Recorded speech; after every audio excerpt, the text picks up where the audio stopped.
বন্ধুরা, ডিসেম্বরের মাঝামাঝি হয়ে গেল, এখনো কি তোমরা দেখছো যে তোমাদের ছোট লাউ গাছগুলো ভালো গ্রোথ নিচ্ছে না? এর পাশাপাশি লাউ গাছ বড় হওয়ার সত্ত্বেও কি তোমরা লক্ষ্য করতে পারছো যে তোমাদের লাউ গাছের মধ্যে এখনো স্ত্রী ফুল ও লাউ ধরতে আরম্ভ করেনি? লাউ গাছের মধ্যে নানান ধরনের পোকামাকড় ও ছত্রাক আক্রমণ হওয়ার ফলে তোমরা কি দেখছো যে তোমাদের লাউ গাছের পাতা হলুদ হয়ে গাছ থেকে ঝরে যাচ্ছে? লাউ গাছগুলো ধীরে ধীরে দুর্বল হয়ে মারা যেতে আরম্ভ করছে। তাহলে আজকের এই ভিডিওটাকে একটু স্কিপ না করে তোমরা কিন্তু সম্পূর্ণ দেখতে থাকো, কারণ বন্ধুরা আজ আমি এই ভিডিওতে তোমাদের বলবো তোমাদের প্রতিস্থাপন করা ছোট লাউ গাছগুলিকে দ্রুত বড় করে তুলতে, লাউ গাছের মধ্যে বেশি বেশি স্ত্রী ফুল ও লাউকে ধরাতে, লাউ গাছ থেকে সমস্ত ধরনের ছত্রাক ও পোকামাকড়কে দূর করে লাউ গাছগুলিকে সবসময় সুস্থ ও তরতাজা রাখতে তোমরা কোন ধরনের ঘরোয়া খাবারগুলিকে ব্যবহার করবে, কোন ধরনের ঘরোয়া কীটনাশককে লাউ গাছের মধ্যে ব্যবহার করবে। তো যারা তোমরা লাউ গাছ প্রতিস্থাপন করে এখনো পর্যন্ত লাউ গাছগুলিকে বড় করে তুলতে পারছো না, যারা তোমরা দেখছো যে লাউ গাছের মধ্যে নতুন নতুন ডালপালা ও পাতা বৃদ্ধি হলেও গাছের মধ্যে স্ত্রী ফুল ও লাউ এখনো পর্যন্ত ধরতে চাইছে না, যারা তোমরা দেখছো যে গাছের মধ্যে বিভিন্ন ধরনের পোকামাকড় ও ছত্রাকের আক্রমণ হচ্ছে, তারা যদি তোমরা চাও মাত্র 10 দিনের মধ্যে তোমাদের লাউ গাছগুলিকে বড় করে তুলতে, গাছের মধ্যে প্রচুর পরিমাণে স্ত্রী ফুল ও লাউকে ধরাতে, মাত্র 1 দিনের মধ্যে তোমাদের লাউ গাছ থেকে সমস্ত ধরনের পোকামাকড় ও ছত্রাককে দমন করতে, তারা কিন্তু শুরুতেই ভিডিওটাকে একটা লাইক করে দাও এবং এখনও যদি চ্যানেলটাকে সাবস্ক্রাইব না করে রাখো তাহলে অবশ্যই কিন্তু চ্যানেলটাকে সাবস্ক্রাইব করে পাশে দেওয়া বেল আইকনটা কিন্তু অলে প্রেস করে দাও। বন্ধুরা, প্রথমেই আমাদের মনে রাখতে হবে আমাদের একটা লাউ গাছকে দ্রুত বড় করে তোলার জন্য এবং লাউ গাছের মধ্যে প্রচুর পরিমাণে স্ত্রী ফুল ও লাউকে ধরানোর জন্য প্রধান যে জিনিসটার প্রয়োজন সেটা হলো সঠিক খাবার। আর আমাদের এই সময় যে সমস্ত লাউ গাছ দ্রুত বড় হচ্ছে না, যে সমস্ত লাউ গাছ বড় হওয়ার সত্ত্বেও স্ত্রী ফুল এবং লাউকে আনতে পারছে না, সেই সমস্ত লাউ গাছের মধ্যে আমরা যদি সঠিক খাবারকে ব্যবহার করি তাহলে কিন্তু আমাদের প্রত্যেকটা লাউ গাছ 10 দিনের ভেতরে যেমন দ্রুত বড় হয়ে উঠবে, তেমন গাছের মধ্যে প্রচুর পরিমাণে স্ত্রী ফুল ও লাউ ধরতেও কিন্তু আরম্ভ করবে। এবং তার জন্যে আমাদের যে খাবারটাকে লাউ গাছের মধ্যে এই সময় প্রয়োগ করতে হবে সেটা হলো নাইট্রোজেন, ফসফরাস এবং পটাশিয়াম। আমরা এনপিকে যুক্ত খাবারকে আমরা যদি আমাদের এই সময় প্রত্যেকটা লাউ গাছের মধ্যে ব্যবহার করতে পারি তাহলেই কিন্তু লাউ গাছের সমস্ত ধরনের সমস্যার সমাধান আমরা কিন্তু করে ফেলতে পারবো। তো এক্ষেত্রে আমরা 19-19-19 বা 20-20-20 যে কোনো ধরনের রাসায়নিক এনপিকে ব্যবহার করতে পারি।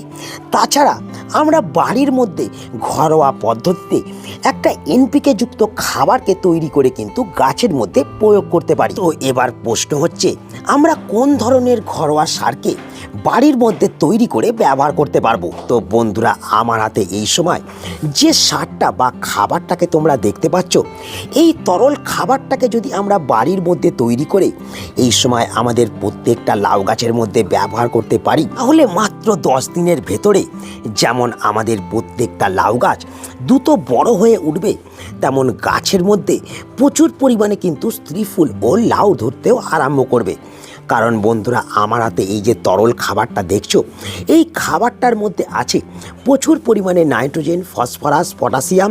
তাছাড়া এই খাবার কিন্তু আমাদের লাউ গাছের মধ্যে ম্যাগনেসিয়াম, আয়রন এবং তার সঙ্গে সঙ্গে ক্যালসিয়ামের যোগানও কিন্তু ভরপুর মাত্রায় দিতে পারবে। কিন্তু আমাদের জানতে হবে যে আমরা এই খাবারটাকে বাড়ির মধ্যে কিভাবে তৈরি করব বা কোন কোন উপকরণ লাগবে এই খাবারটাকে বাড়ির মধ্যে তৈরি করার জন্য।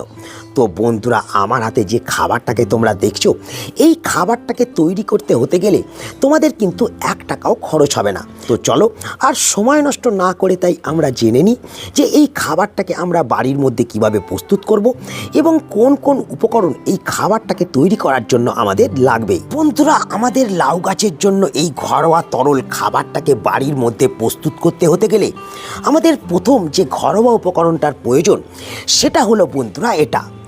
তো বন্ধুরা, আমার হাতে তোমরা যে জিনিসটা দেখছো এটা হলো আলুর খোসা, যা আমরা একটা আবর্জনা হিসেবে বাড়ি থেকে কিন্তু ফেলে দিয়ে থাকি।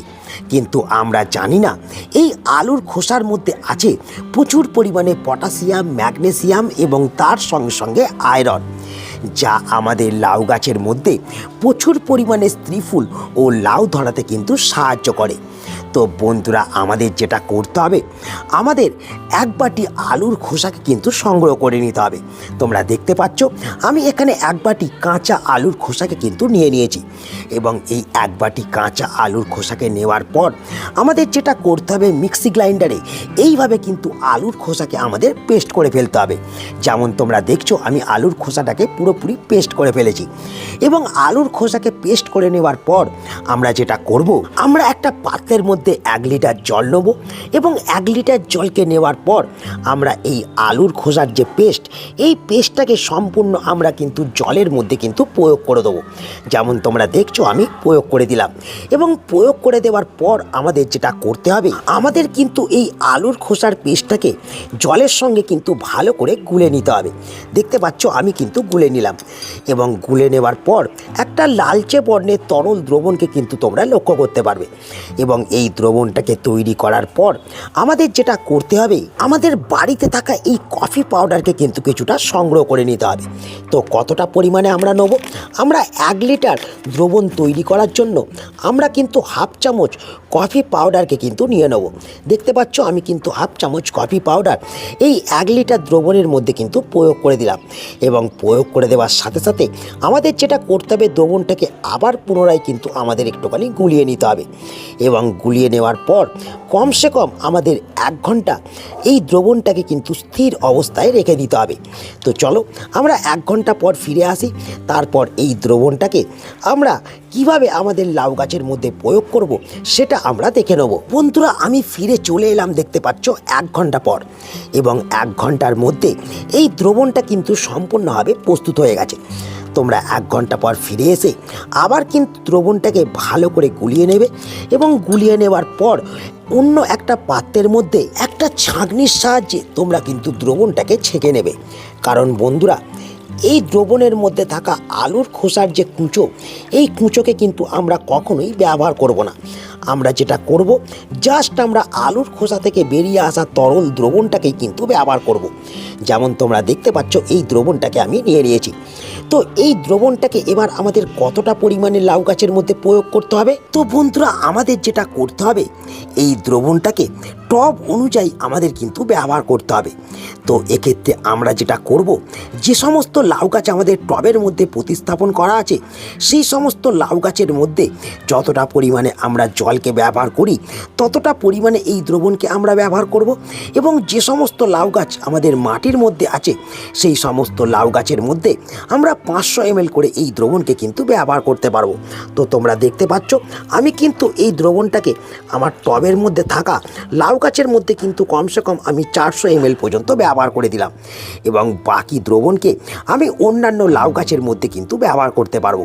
কিন্তু বন্ধুরা, শুধুমাত্র এই দ্রবণটা লাউ গাছ নয়, তোমাদের বাড়ির মধ্যে থাকা যে কোনো ধরনের সবজি গাছের মধ্যে তোমরা কিন্তু ব্যবহার করতে পারবে। কিন্তু বন্ধুরা, এই সময় শুধুমাত্র আমাদের এই খাবারকে লাউ গাছের মধ্যে প্রয়োগ করলেই কিন্তু হবে না, তার সঙ্গে সঙ্গে যেটা করতে হবে, যেহেতু এই সময় লাউ গাছের একটা গ্রোয়িং স্টেজ, লাউ গাছের মধ্যে ফুল এবং ফল আসার সময়, তাই এই সময় আমাদের লাউ গাছের পাতাকে সবুজ চকচকে রাখতে হবে এবং গাছকে পোকামাকড় এবং রোগমুক্ত রাখতে হবে।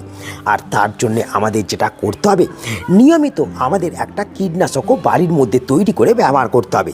তো কোন ধরনের কীটনাশককে আমরা বাড়ির মধ্যে তৈরি করে লাউ গাছের মধ্যে প্রয়োগ করব, বা কিভাবে সেই কীটনাশকটাকে তৈরি করব, বা কোন কোন উপকরণ লাগবে কীটনাশককে তৈরি করার জন্য, তো চলো সেটা এবার আমরা দেখে নিই। বন্ধুরা, যে কীটনাশকটা আমি এখন লাউ গাছের জন্য তৈরি করতে যাচ্ছি, সেই কীটনাশকটাকে তৈরি করতে হতে গেলে আমাদের প্রথম যেটা লাগবে সেটা জল। দেখতে পাচ্ছ আমি এখানে কিন্তু 1 লিটার জল নিয়ে নিয়েছি এবং এই জলের মধ্যে আমরা প্রথম যে উপকরণটাকে মেশাবো সেটা হলো বন্ধুরা এই ফিটকিরি। তো আমাদের যেটা করতে হবে, আমাদের 1 টুকরো ফিটকিরিকে নিয়ে আমাদের কমসে কম 30 সেকেন্ড পর্যন্ত আমাদের এই জলের মধ্যে এইভাবে কিন্তু একটু নাড়াতে হবে। দেখতে পাচ্ছ আমি কিন্তু ধীরে ধীরে ফিটকিরিটাকে কিন্তু জলের মধ্যে একটুখানি নাড়াচ্ছি এবং দেখতে পাচ্ছ কয়েক সেকেন্ডের ভেতরেই জলের রঙটা কিন্তু ধীরে ধীরে পরিবর্তন হচ্ছে, মানে একটু জলের রঙটা সাদা বর্ণের কিন্তু হয়ে যাচ্ছে। তো এইভাবে 30 সেকেন্ড পর্যন্ত এই ফিটকিরিকে জলের মধ্যে নাড়ালে তোমরা দেখতে পাবে জলের রঙটা কিন্তু পুরোপুরি সাদা হয়ে যাবে। এবং যখন তোমরা দেখবে জলের রঙটা পুরোপুরি সাদা হয়ে গেছে, তখন তোমরা যেটা করবে, ফিটকিরিটাকে জল থেকে তুলে নেবে এবং তুলে নেওয়ার পর তোমরা হাফ চামচ ফ্রেশ চা পাতাকে প্রয়োগ করে দেবে, যেমন তোমরা দেখছো আমি প্রয়োগ করে দিলাম। এবং এই চা পাতাকে প্রয়োগ করে দেওয়ার পর কমসে কম 2 থেকে 3 ঘন্টা তোমরা ছাওয়াযুক্ত জায়গার মধ্যে এই কীটনাশক বা ফাঙ্গিসাইডটাকে প্রস্তুত হওয়ার জন্য কিন্তু তোমরা রেখে দেবে। তো চলো আমরা প্রথম 3 ঘন্টা ওয়েট করে নিই, তারপর আমি ফিরে এসে তোমাদের দেখাই যে এই কীটনাশকটাকে আমরা কিভাবে আমাদের লাউ গাছের মধ্যে প্রয়োগ করব বা কতদিন অন্তর অন্তর এই কীটনাশককে লাউ গাছের মধ্যে ব্যবহার করতে হবে। বন্ধুরা তোমরা দেখতে পাচ্ছ আমি ফিরে চলে এলাম কিন্তু 3 ঘন্টা পর, এবং 3 ঘন্টার মধ্যে এই দ্রবণটা কিন্তু সম্পূর্ণভাবে প্রস্তুত হয়ে গেছে। মানে আমরা যে কীটনাশক ও ফাঙ্গিসাইডটাকে তৈরি করেছি সেটা সম্পূর্ণভাবে কিন্তু রেডি হয়ে গেছে। তো আমাদের যেটা করতে হবে, 3 ঘন্টা পর এই দ্রবণটাকে ছাঁকনির সাহায্যে অন্য একটা পাত্রের মধ্যে আমাদের কিন্তু প্রথম ছেঁকে নিতে হবে।